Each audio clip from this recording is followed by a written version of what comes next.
People generally understand theology or define theology as talking about God, because that's the etymology of the word, talking about God. But theology is much more than that. It's really talking about the world and talking about life in the world from the perspective of the symbols of Christian faith. These symbols, grace, incarnation, sacrament, creation, salvation, all these symbols help a person to construe reality and give one a place in the universe, really. A theologian with whom I tend to agree said one time that most Christians, if not all Christians, had a good bit of heresy in their lives. That is to say, they understand Christianity on such a popular level that without critical reflection, they are really missing the point of Christianity, and that gives critics of Christianity a wide open space to demean the content of Christian belief and Christian faith. So part of the role of theology is to look at what the church is saying, to criticize it, and to bring it up to the standards of an intellectual culture, and to criticize where the church has not sort of placed an emphasis that is appropriate to the gospel in this time, in this place. It's a very, very interesting time to have been a theologian. If I was a theologian before the Second Vatican Council, I would have died of boredom. In 1907, the papacy condemned modernism, therefore thinking in modern terms about how the Catholic Church should behave. And that period between 1907 and 1965 or 1962, when the Second Vatican Council began, is basically a period of very little theological progress. And what progress there was, because there was some, was itself condemned. So a lot of the fermenting thought went underground and wasn't. So I'm very pleased to be a theologian at this period of time. There are other periods of time where there wasn't much room for creativity, and the hope is that there'll be another period of creativity coming up with this new papacy and the popes that follow it.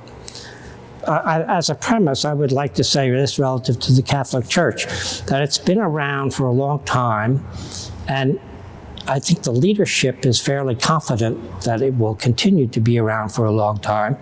So it's not in a hurry to make decisions. Its view of time is very, very different than especially the practical American who wants to get things done tomorrow, not to say yesterday. So time, they're not in a hurry to do anything, and so on. So the changes that will come, and I say will come because they will come, are not on the immediate horizon, but they will make their way, So does that mean they're not important? They're very important for people who are victims of the non-action of the leadership of the church. That's clear. So it's not you cannot dismiss them as not being important. They're very, very important. But they're going to be resolved slowly and over a longer period of time, where such a large bureaucracy and organization can only make decisions very, very slowly and deliberately. So I don't want to minimize that. The slowness of change is driving people out of the church. There's no doubt about that. But there are a whole lot of people who are staying in the church precisely because they want to be a voice and part of the energy that is pushing for a change, so that the change will come about. If there is no friction, if there is no push, then there won't be any change. There has to be a catalyst of change for change to happen. So I'm a little bit for the long haul of staying in there and continually pushing the envelope so that this change could be sooner rather than later. I came to Union 10 years ago, 2004. I was told that I couldn't teach in a Catholic context. The Vatican was not pleased with one of the books that I wrote.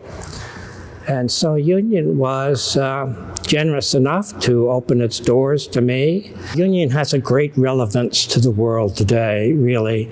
It's a very socially conscious institution, very academically sound, and it combines a kind of liberal approach to Christianity with deep commitment to parish ministry and a concern for social justice. So those three things are welded into a neat package at Union Theological Seminary. So Union, it seems to me, represents that.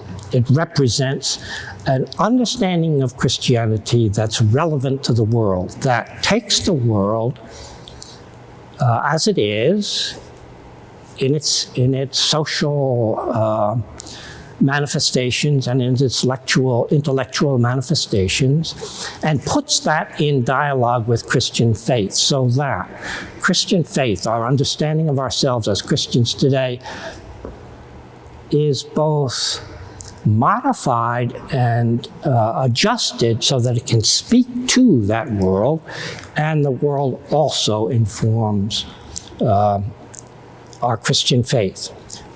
That's what Union stands for, it seems to me, that students come in here, they cannot get out of Union without being very, very conscious of social justice issues, with a bias towards the underdog and the poor. And so their whole interpretation of Christianity, their whole ministry to congregations will be not simply to feed the personal, individualistic piety of the members of the community, but to mobilize the fundamental values of the community. There should be a set of values that control practical behavior so that we do not run the world on the basis of sheer pragmatism and what we can get away with. When you think of the authorities in our world today, the authorities that people look to find basic values in the world, where do you turn? The government is really not a stalwart representative of human values. It's become very pragmatic. We run our country on practical decision-making. Business would hardly be representative of high ethical value. One would expect, for example, that the universities played that role, but more and more the universities seem to me to be becoming practical institutions that are trying to stay afloat, attract students, and get them through in 4 years as quickly as possible. So it seems to me that religion, whether it be Christianity or other religions, have this fundamental role of always reminding us of deep values that should form the framework for our practical and pragmatic decisions. Now, the rule of God, of course, seems to satisfy God and not us, but it's the other way around. The rule of God is the cause of human flourishing. The cause to which you would dedicate yourself of human fulfillment and so on. So Jesus wants human fulfillment because that's the will of God, and the will of God and the rule of God is the way things would be if the world were according to God's intentions. But this rule of God is like a magic box.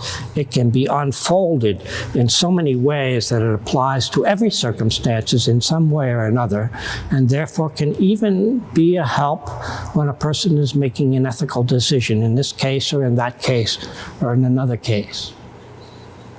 Dietrich Bonhoeffer wrote in his Ethics that God's will is manifest through the scriptures for everybody's life in every situation. And namely, you can find through discernment of the preaching of Jesus and the Gospels not this decision or that decision, but the general framework of a disposition for making a decision that would be according to the rule of God and therefore applicable in your case at any given time or situation. It's quite a remarkable statement. That always brings me up short when I read that. If you talk to a mathematician who does the highest kind of abstract thinking, he or she will tell you that it's a form of poetry and art, and therefore it produces a kind of, I won't want to say euphoria, that's a little bit too strong, but it has emotional character, quality to it. So the intellectual and the feeling sectors of our psyche or consciousness, you can distinguish them, but they run into each other and they can't really be separated out.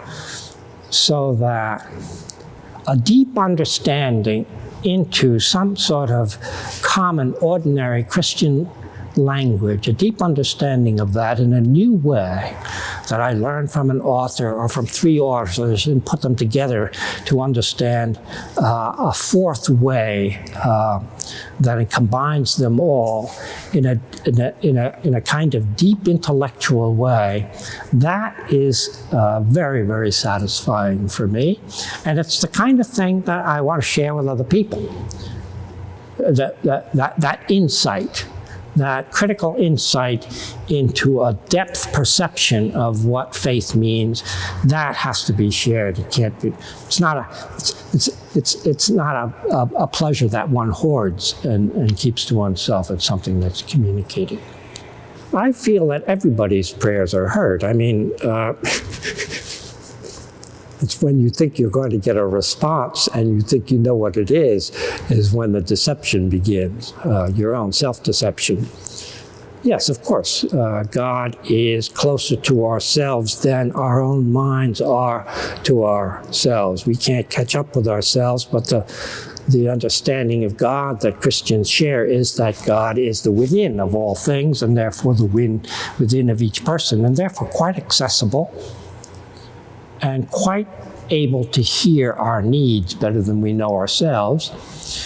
And it's that conviction that allows us to take a disaster in our personal lives or in our immediate social life and to translate it into a kind of hope that there may be a good outcome to this.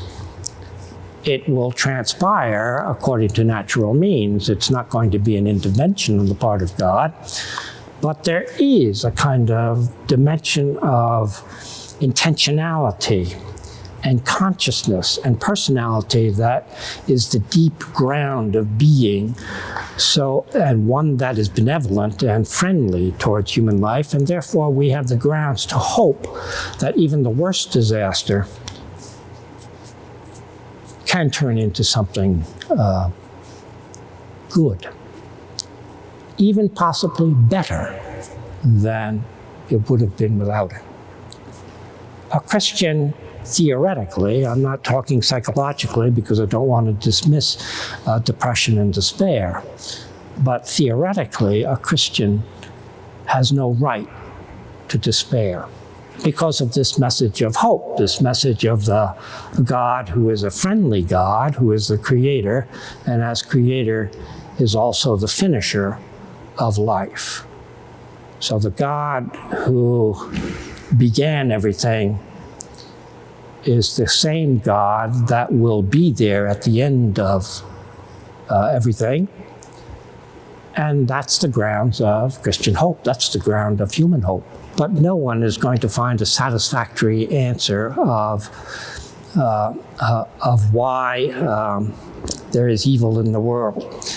I think a better way of approaching that problem is not to set a dilemma, but rather to take the world as it is and to try to find within the world as it is the grounds for hope. And within the grounds for hope, you also have the grounds for resisting suffering. The message of Jesus Christ, it seems to me, is not to accept suffering, but to resist it, to fight against it, to find people who are suffering and to heal them, the Good Samaritan, to fight suffering in oneself on the basis of one's faith in a higher power that will, in the end, triumph over evil. It's all through the New Testament, one story after the other, whether it be the healing narratives, whether it be the teaching narratives, whether it be the temptations of Christ, whether it be the resurrection after his execution as a criminal, his innocent execution, I might add. The message is, don't give in to suffering, but fight against it. And you would situate yourself in a humanity that's suffering, and you would join with others to fight back the causes of suffering that can be handled, especially social suffering, poverty, and so on, hunger. Poverty in the United States, which is a scandal in itself. So I think that the resistance of evil is not just in oneself, but banding together and in this or that particular manifestation of evil to bring all the tools that we have to bear in fighting it. There's no formula for social resistance. They happen according to the time and the place. My description is of a general attitude towards the teachings of Jesus and what he recommends in the face of suffering. And it seems to me that the rule of God, which he championed, is a condition that fights against suffering and whose goal is to overcome suffering. Will it be done in this world? Absolutely not. That's why we have a view of an end time. But it's something that provides a goal for one's life and a set of values that one's willing to commit oneself to. Service of society, service of people who suffer.